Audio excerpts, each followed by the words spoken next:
So guys, I learned a valuable lesson today. I released a song and the levels were off, but I was working on my laptop, not my normal setup. I was using headphones, and when I was switching in between audio drivers, like the ASIO versus my normal driver that came on the laptop, when I was switching between the two, the mixes and the balancing was just way off, and I didn't know what sounded good and what was the level mix. So after I put my song up on SoundCloud, I'm like, you know what, it sounds good to me, it's in the ballpark. I uploaded to SoundCloud, and little to find out, the low end was not balanced at all. Whatever was going on in my computer, like, it was playing the low end way louder than it is.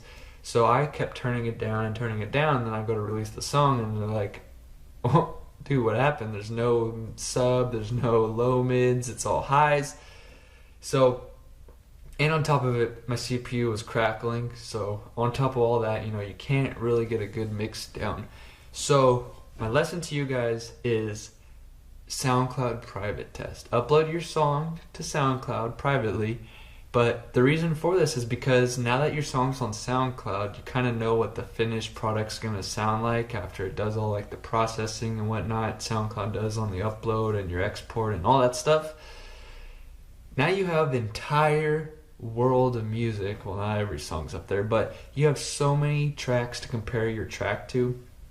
And what's cool about SoundCloud is you can listen to it to a drop, pause it, go to the next track, listen to the drop, pause it, and keep doing that for like 5-10 tracks, and then you could hit play, pause, play, pause, play, pause, play, pause, and get an A and B live in the most crazy part in your drops, just simultaneously, all your tracks that you think are kind of like in the ball field of this and you want to get your mix down right, and then you kind of just take notes and then do that in the program and re-export, and that way,